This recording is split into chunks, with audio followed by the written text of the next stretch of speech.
Bonjour tout le monde, je viens vers vous aujourd'hui avec une recette de muffins à la courgette et aux pépites de chocolat. C'est une recette sans gluten, sans laitage également si l'on fait attention aux ingrédients qui se trouvent dans les pépites de chocolat. Et puis c'est une recette dont je me sers pour un goûter pour les enfants ou même en dessert, ça passe très bien. En termes de valeur nutritive, c'est une recette qui est un peu plus substantielle que la norme, puisque s'y trouve de la poudre d'amande, la farine de noix de coco, sans parler de la courgette, qui est un légume que l'on se doit de découvrir par tous les moyens possibles. Alors, il n'y a rien de compliqué à la méthode de cette recette. C'est la méthode classique des muffins ou des pains rapides, des quick breads, comme on dit par chez nous, ce qui veut dire des pains sans levure. Tout d'abord, on combine les ingrédients secs dans un bol, et on les mélange bien.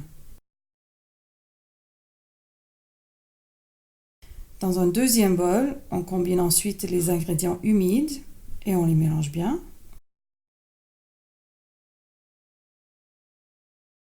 Et on verse le mélange humide dans le mélange sec en remuant juste assez pour mouiller les farines et s'assurer d'un mélange complet. La pâte est normalement assez lisse et facile à distribuer en moule à muffin et hop, on enfourne. Bon, ce qui différera cette recette spécifiquement sera l'utilisation de la courgette râpée pour assurer une texture moelleuse et les pépites de chocolat pour une saveur bien gourmande. Sachez que vous pouvez bien sûr remplacer les pépites de chocolat par des raisins de Corinthe ou des amandes effilées selon vos envies. Moi, je mélange les pépites de chocolat aux ingrédients secs en remuant bien pour être sûr qu'elles ne se collent pas les unes aux autres. Ce qui arrive, c'est que chaque pépite se fait recouvrir d'une petite couche de farine, assurant une bonne distribution plutôt égale de pépites et non des motons ou des gros grumeaux de chocolat dans l'un et rien dans l'autre. Aussi, cette pâte ne sera pas très lisse. Pourquoi? Alors, ce qui est particulier avec la farine de noix de coco, c'est qu'elle est très absorbante. Elle boit presque tout le liquide des ingrédients humides, nous donnant une pâte un peu collante et pas lisse du tout. Toutefois, on se rappelle que chaque petit morceau de courgette râpée dégagera lors de la cuisson du liquide supplémentaire, alors un bon équilibre sera rétabli lors du produit final. J'utilise donc 2 cuillères pour distribuer la pâte dans mes différentes moules. Sachez que cette recette marche à presque toute taille, sous forme de cake, en gros muffin, en mini muffin, etc. Il suffit d'ajuster le temps de cuisson selon la taille du moule choisi. Plus chaque portion est petite, plus le temps de cuisson sera court.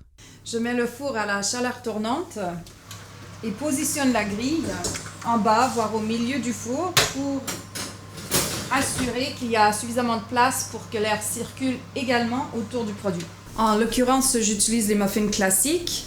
Du coup, je les mettrai 8 à 10 minutes dans le four.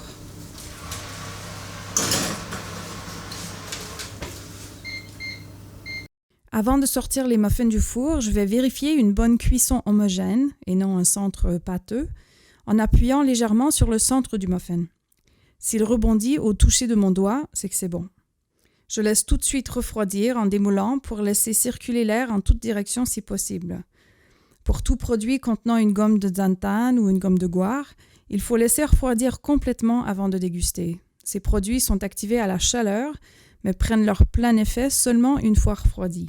Du coup, contrairement à un produit avec gluten que l'on peut déguster encore tiède, un produit sans gluten qui contient ces gommes aura une texture trop moelleuse, voire gluante, avant d'être complètement refroidi. Voilà, il ne reste plus qu'à déguster. Down by the riverside, down by the riverside, down by the riverside, gonna lay down my sword and shield. Il est important de veiller à une consommation modérée de sucre raffiné et de produits glucidiques. Voici donc une belle option, un produit avec un profil nutritionnel plutôt acceptable, surtout pour un dessert ou un goûter en fin d'après-midi, pour nous ou pour nos enfants. Si ce n'est pas déjà fait, n'oubliez pas de vous abonner à la chaîne afin de recevoir toutes les vidéos de la Gousse. D'ici la prochaine, portez-vous bien. Down by the riverside.